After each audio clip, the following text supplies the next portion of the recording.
Dins de l'àrea d'acció social i drets civils, el punt número 10 és l'aprovació inicial del reglament intern dels equipaments cívics municipals. Paraules? Senyor Albert. Sí, gràcies, senyor alcalde. Portem avui a ple l'aprovació inicial del reglament intern dels equipaments cívics municipals. Considerem necessari actualitzar i adaptar un reglament que data de l'any 97, actualitzar-lo i adaptar-lo al nou pla d'equipaments i a les necessitats actuals de les persones i de les entitats usuàries dels equipaments cívics.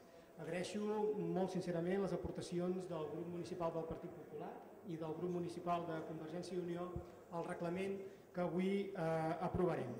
Un reglament, l'objecte del qual és regular les condicions d'ús del conjunt d'equipaments cívics municipals, centres cívics, casals cívics i locals socials, i donar resposta a les necessitats diverses de gestió i d'organització d'aquests equipaments.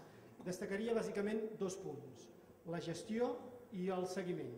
Com saben, els equipaments cívics són gestionats de forma directa per l'administració, com és el cas dels centres cívics, són de gestió cedida a una o a diverses entitats, com és gairebé la totalitat dels locals socials i de la majoria de casals cívics. I obrim la porta al que en diríem la gestió compartida entre l'administració i entitats, un fet que a la pràctica i per diversos motius ja passa diverses vegades.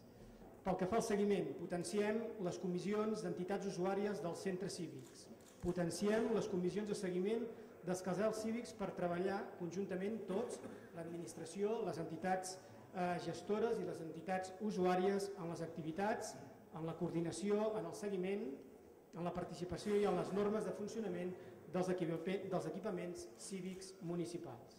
És per això que els demano el seu vot favorable a un reglament que té com a objectiu poder gaudir d'uns equipaments municipals de ciutat, oberts a tothom i per a tothom.